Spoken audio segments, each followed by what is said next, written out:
Let's start making some noise for tonight's headliner. Big round of applause for Christopher Anthony.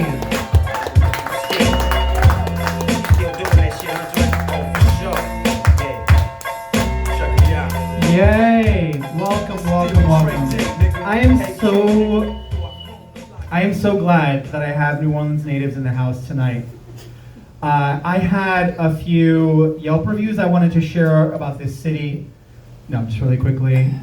Yeah, some of the venues I perform at, a lot of times it's just tourists that are coming through, so I really do love that we have some locals here tonight. Catered my set to you specifically. When I first moved to New Orleans, I looked around and I'm like, wow, a lot of people have bikes out here. But now that I've lived in New Orleans, I'm like, wow, a lot of people have DUIs out here. They don't care about the environment, they just legally cannot drive. Maybe you guys can help me out. I have this question that's been just brewing in my head for way too long. There's a huge billboard in the CBD right by the library. Big billboard says, learn to read. Who is that for? Who? I get it. I understand the concept. It's like, hey, the library isn't just for sleeping anymore. There's books inside. Come check them out. But either you know what that billboard says and you don't need it, or you have no clue what those three shapes are, and the girl sitting next to you in the passenger side is really self-conscious right now. She's like, babe, can you help me out? What's all that going on over there? She's like, just let me out here. Also, I was really confused at first. Everywhere else in every other city and every other state, we just call that thing a median. Here you guys call it the neutral ground. I don't know why it's called the neutral ground. I get old, the Spanish and French wouldn't stab each other in the neck. And then Mardi Gras comes around and I watch people knock over 4-year-olds on ladders to get a piece of plastic. There's nothing neutral about any of that shit. But the question is, why is it so big, right? I realize within a short period of time, that neutral ground is so large because once you cross 2 streets in New Orleans, you need to like sit down, rethink your life's decisions, call a few relatives, be like, I'm really sorry for what I said during Thanksgiving. I just had a near-death experience. And look, it's just if anything happens, please take care of my cats, okay? Thank you. Take a nap. There's a big grassy field. You know what? Post up a yard sale, build a house. Everyone else has chosen to do that with the neutral ground. Why not? I don't get it. I moved here from Florida, but I moved essentially, north to go to the south. I heard a lot about Southern hospitality. People in the South are very, very nice. They'll slip diabetes into your tea without even telling you, just a courtesy. Very, very nice of them. My only idea of like Southern hospitality, my experience with it is that my neighbors would check my mail for me. Never asked them to, didn't even go out of town, definitely wouldn't tell them if I did. They're just like, hey, you got a package. I'm like, oh cool, I'll go out and get it. They're like, no, last week. It was a book, shitty book, you wouldn't have read it anyway. Anyway, welcome to New Orleans. It's true. Speaking of mail, you gotta be careful. We live in a very politically correct society. You can't even call them the mailman anymore. You gotta call them the person. I don't make the rules, it's just how the words work, ladies and gentlemen. Doesn't matter if they have a package or an envelope, it's not yours, don't touch it. It's a great joke when you think about the shapes. I also never understood, like, why do they call the vagina a box? Like, boxes have packages, right? How come they don't just call it an envelope, right? Because, like, for an envelope to function properly, you need to moisten it, you know what I mean? But if you fuck around with an envelope, that bitch will cut you. She will fucking cut you. Anyway. The mailman guys love these jokes. Oh, my goodness. When I first moved here, I moved to Tremé because HBO told me to when I listened to my TV. I moved to Tremé, a historic section of a historic city. It's a true story. I was very, very proud of where I lived. And anyway, I saw one of my nearby neighbors at a coffee shop, and I was bragging about it, talking about the neighborhood. And they said, look, now is not a good time to go back to the apartment. The police have the area blocked off. They're shooting out there. Went to the bathroom, pissed myself, came out, started walking home, and realized they meant to say filming. Filming. Word choice is important. I fucking moved. I don't care. They need new vocabulary. New Orleans could be a very difficult city to understand. Somewhat religious people, somewhat political. But if you tell everybody there's like churches and rallies everywhere, they're not going to understand. That was brought to you by churches and rallies. These jokes are hysterical. You guys take them home, steal them. I don't give a shit. Here's another one if you guys like puns. When I first came out here, they're like, oh yeah, we're used to it. We're used to people moving here from other states. There's transplants. New Orleans full of transplants. Then I went to Auctioner to visit a friend and I realized they were accurate. New Orleans is definitely known for transplants. Liver. Number one in the country for liver transplants. Because when we're not killing each other, we're killing that fucking liver. Am I right? Stop cock blocking me! I'm trying to enjoy my weekend! Move it through! Alright, we're good. There are fun games you can play in New Orleans that you can't play anywhere else. Every 4th of July, every New Year's Eve, you can play a game here that no one else can play. It's a wonderful guessing game. Fun for the whole family. Called Firework or Firearm. Right? Oh, it's great! You hear things that sound like gunshots, you look up, you don't see colors. Down on the ground! Down on the ground, just wait it out! Wait it out! Grab Grandma, bring her down here. It's a good time for the whole family, you know what I mean? Who needs colors in the sky when there's blood on the ground, right? So all we see is red. There's another great game you can play in a flash flood city like ours. Wonderful, fun game. It's a wagering game. You can bet your 3-year-old niece, your bike, your Toyota Corolla. It's a fun game called Puddle or Pool. Oh my God, so good. You guys know how to play? You have played, I'm sure. You wait till it rains. You know, like hurricane kind of rain, but only 20 minutes during your lunch break where you come out like, what the fuck happened? Then you drive around either with your bike, holding that niece I was talking about, the Toyota Corolla. You go over and you're like, is this a 2-inch deep puddle?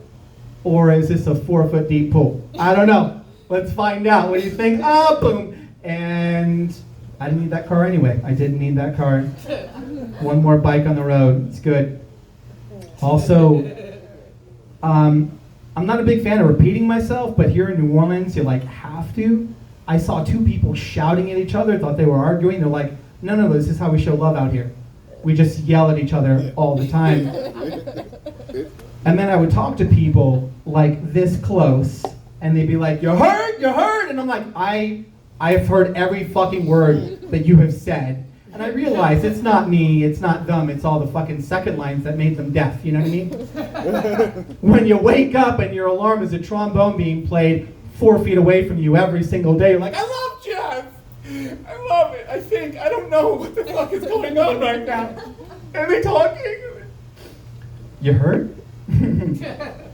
I was convinced because of all the Anne Rice books and all the dead people, way more dead people than live people, even the ones walking. They're just like 9 to 5, 9 to 5. Anyway, but I was convinced when I went to the Bywater that the Bywater was inhabited by vampires. Absolutely. Number one, everywhere along St. Claude doesn't open until the sun is gone. Everyone at Always, Siberia, Hi-Ho, mostly wearing all black. Like everyone got the same gift card to Hot Topics. You know what I'm saying? They're just like, my grandma loves me, $50, new black shirt. Now, then, none of the bathrooms have a mirror, because why waste the money? We can't see shit anyway. I realize now, and then with the bathroom stalls, like none of the bathroom stalls have doors, and that's just New Orleans' very, very cheap way of trying to prevent drugs. You know what I mean? They're just like, if you do it, you got no privacy, so share is what I'm saying. And if you talk to them, none of them eat. Nobody in the Bywater eats. They just drink all night. Because food's unnecessary to vampires. They're pale as fuck. And most of them live in a 1-bedroom house with like 4 roommates. How is that not vampires? You guys are rethinking your decisions. That's fine. I also noticed, like, I'm no one to talk shit, right? Like, my whole upper body is covered in tattoos. But that's really just a $5,000 investment in me not getting my ass kicked, right? Because you don't have to be tough, you just have to look tough. And anybody who would kick my ass has to have a high, they've got to have good cardio, because I have a high pain threshold. I can't show pictures of all my exes, so this is the only way to show how much pain I can tolerate. Anyway, speaking of tattoos, when I came out to New Orleans, I didn't understand why I saw so many people just covered in tattoos. And I realized that is actually very, very smart.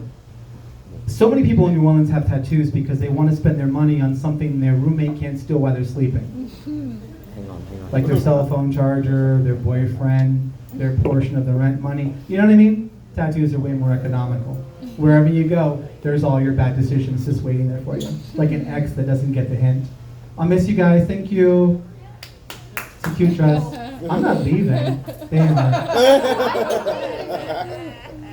Bye, Mom. Bye, Dad.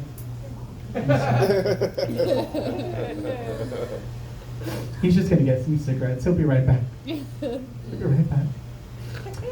Oh my goodness. And then there's the whole cop situation. I lost you guys. This is funny, right? Okay, thank you.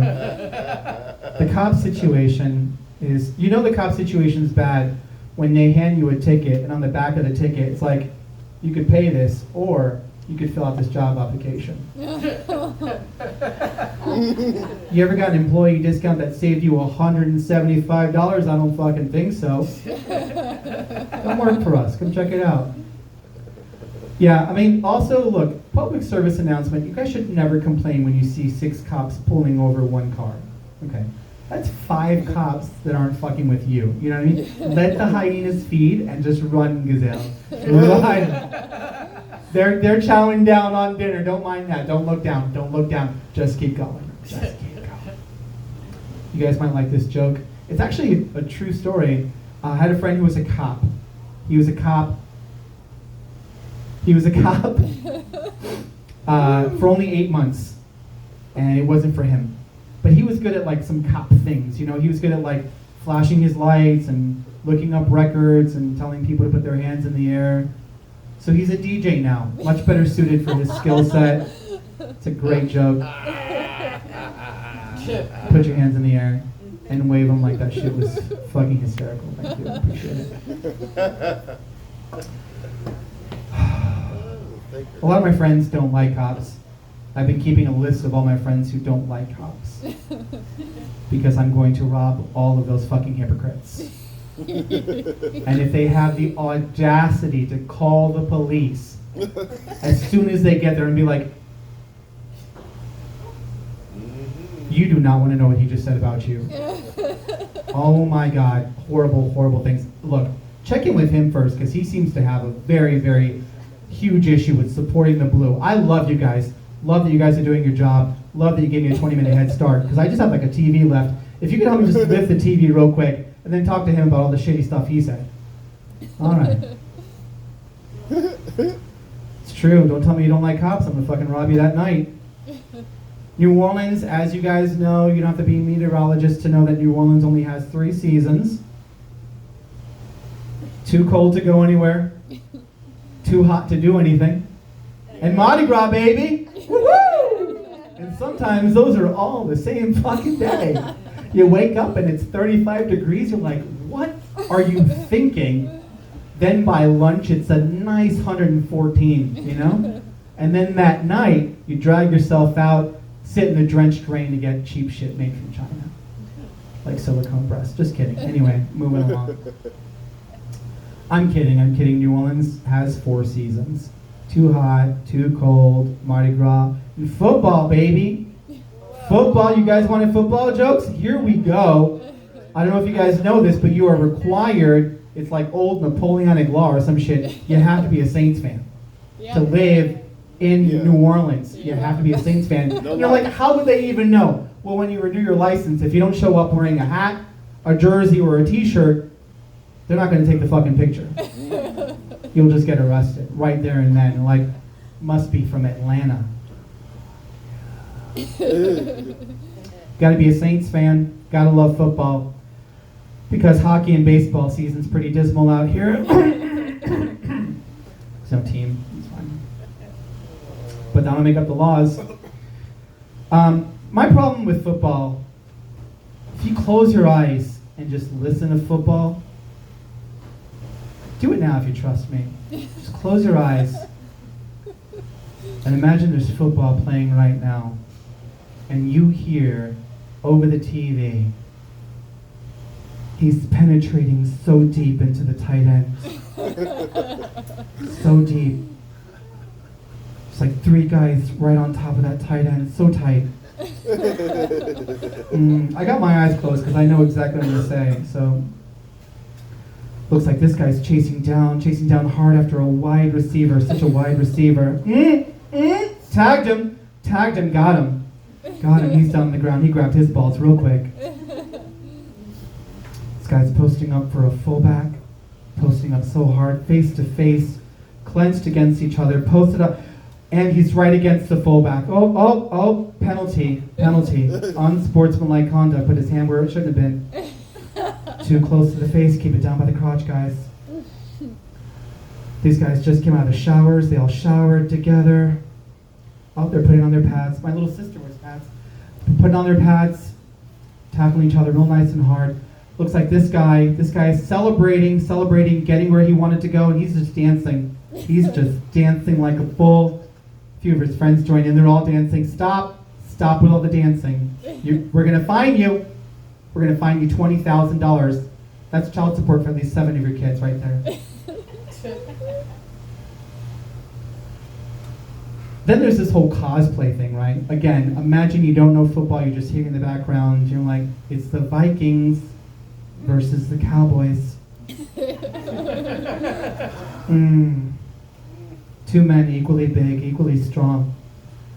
And then you hear the football players, right? Because they got the little microphones inside. They're like, all right, I want you to dress as a cowboy. I'm going to dress as a Viking. Get down low. Perk that ass up. That's how we know you haven't started yet. Look at me. I'm looking at you. Don't go yet till that man tells us we can go against each other. And when he blows, push at me. I'm gonna push at you just as hard. Now get lower. Don't say anything that they can hear. This is me and you right now. Don't fucking move. You and me right here, baby. Blows the whistle. Boom! We're banging against each other. We're gonna do this 60 times. Till we get it right. This is all football words. These are all portions and excerpts of football programs that people have forced me to listen to. My friend's best argument for why they think that I'm gay is not the long hair, is not that I pee sitting down, is not that I take longer to get ready than any woman I've ever dated. My friends are convinced that I'm gay because I'd rather watch women's beach volleyball than football. I'd rather watch women in swimsuits push sand off their tits and butt cheeks for 2 hours than watch a bunch of dudes trying to get each other's balls. So gay. So sorry. Then you watch the sports program, right? It's like all the pushing, the penetrating, the going through, right? It's like brought to you by Cox. Cox! Cox! This moment brought to you by Cox. Cox everywhere. Do you want to get serviced by Cox? I've ruined football for you, I hope. I hope that there's no way you can watch that fucking program and not be like, I'm not gay. I'm not gay. I just like hanging out with the guys and then going to bars, right, that have all dudes. Okay, that's not gay. Because we go to Twin Peaks and we go to Hooters, okay? And there's hot women there that we completely ignore to look at those dudes. Yeah, thanks. We got the wings, Stacy. Good for you.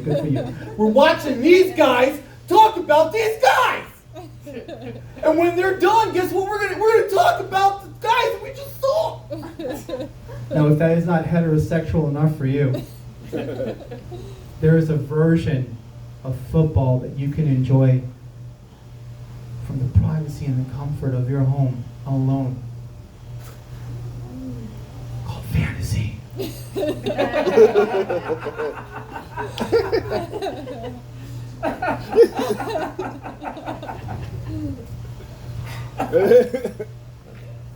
Fantasy football.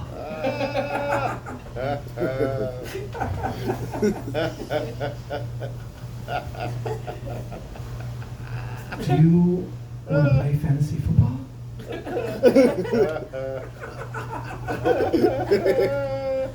You have to know so much more about those men.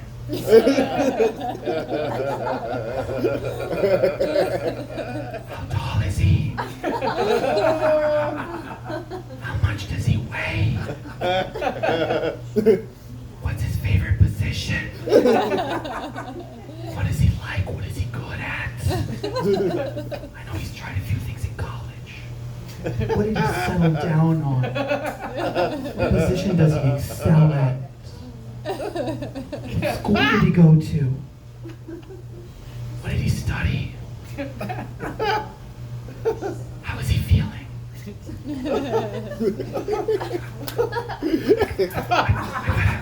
I gotta check his Instagram. He seems injured. Not physically per se, but like emotionally, you know? I saw his tweets.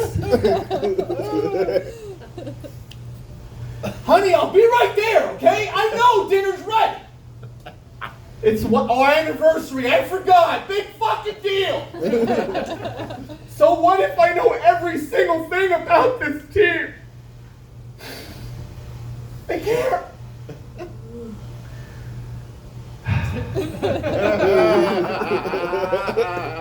It's just me and you, 49ers.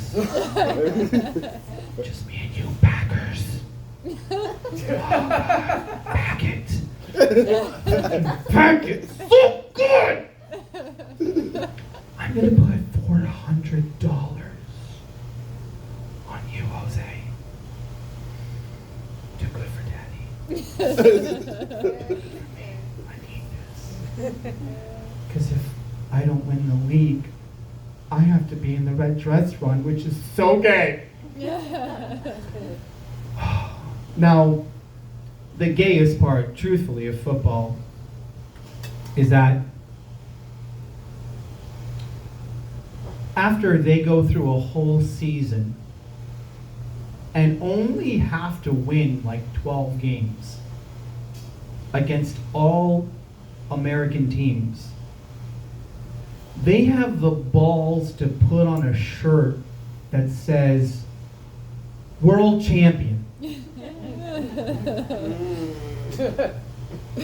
World champion. No other countries show up. No other countries watch. No other countries give two fucks about what's going on in February. Fantasy. Look, you guys have been great. I really appreciate you listening to this homoerotic gay porn novel I've been reading this whole time. I do have some jokes about football. I just didn't tell them tonight. Go Saints. Thank you so much.